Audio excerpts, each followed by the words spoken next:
تذكر يوما كنت تعانق دمعة الفكر تناجي الله في صبر وترجو رحمة تسري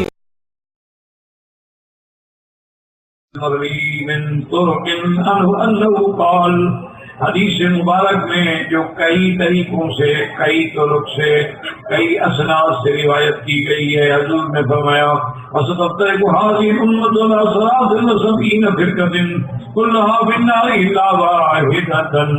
حضور پاک نے فرمایا کہ مجھ سے پہلی جو امتیں گزری ہیں وہ 72 فرقوں میں تقسیم ہوئی ہیں، لیکن میری امت جو ہے وہ 73 فرقے میں تقسیم ہو جائے گی اور سارے کے سارے جہنمی فرقے ہوں گے الا واحدۃ، ایک ہے جو جنتی ہوگا۔ صحابہ نے پوچھا حضور وہ کون سا فرقہ ہے جو جنتی ہوگا؟ اور میں الا ما انا علیہ واصحابی، جو میرے اور میرے صحابہ کے راستے سے چلے گا وہ جنتی ہوگا۔ اب آپ دیکھیں جناب کہ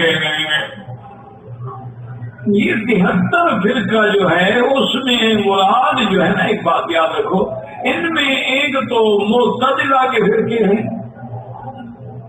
جیسے قدری ہیں، کرامیہ والے ہیں، قدریہ والے ہیں، جہمیہ والے ہیں، مشبہ والے ہیں، اسی طرح خوارج ہیں، روافض ہیں، پھر روافض کی قسمیں ہیں، یہ اثنا عشری ہیں، یہ شش امامی ہیں، یہ روافض ہیں لیکن یہ نویسری ہیں، اور یہ روافض ہیں جو حضرت علی کو خدا مانتے ہیں۔ یہ سارے فرقے جو ہیں تو اس لیے اتنا ہی کافی تھا نا کہ الا ما انا علیہ، جو میرے راستے پہ ہو بس کافی ہے۔ لیکن فرمایا نہ میرے اور میرے صحابہ کے راستے پہ، تو واضح ہو گیا کہ جو صحابہ کو نہیں مانتا وہ بھی جہنمی ہے، جو صحابہ کا دامن نہیں پکڑتا وہ بھی جہنمی ہے، جو صحابہ کو تذرع کرتا ہے، صحابہ کو برا کہتا ہے یا صحابہ سے دل میں بغض رکھتا ہے وہ بھی جہنمی ہے۔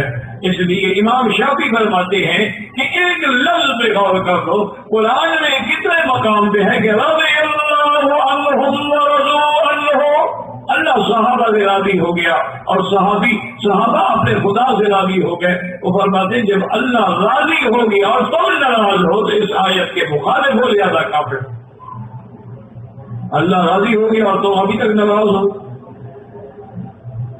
اور اسی طرح امام شافعی رحمۃ اللہ علیہ نے کیا بڑی عظیم بات کی، فرمایا والسابقون الاولون من المہاجرین والانصار والذین اتبعوهم بإحسان رضی اللہ عنہم ورضوا عنہ۔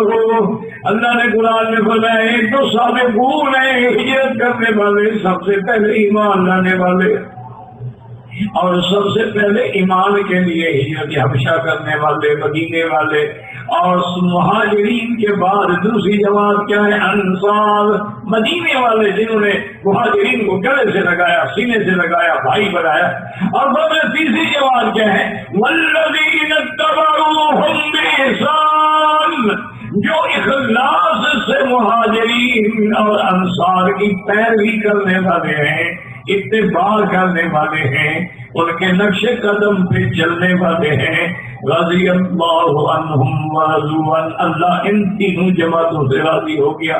اب بات سمجھیں جو امام صاحب نے کی ہے، امام شافعی فرماتے ہیں کہ مسلمانوں والسابقون الاولون من المہاجرین، وہ تو ہم نہیں بن سکتے، وہ تو گزر گئے نا، والانصار، اور ہم انصاری بھی نہیں بن سکتے، اور میں صرف ایک جماعت باقی ہے والذین اتبعوہم، جو ان کے نقش قدم پہ چلے اور اتباع کرے۔ اگر وہ بھی نہ بنے تو پھر سمجھ لو کہ ہم اسلام سے نکل گئے۔ اس لیے فرمایا کہ میری امت جو ہے وہ 73 فرقوں میں بٹے گی، الا واحدۃ قالوا یا رسول اللہ، وما الا ما انا علیہ واصحابی، وقوله تعالی ویذیق بعضکم بعض بعض، قال ابن عباس وغير واحد يسلط بعضكم على بعض بالعذاب والقتل، یعنی ایک دوسرے پہ مسلط ہو جائیں گے، ایک دوسرے کو قتل کریں گے عذاب سے.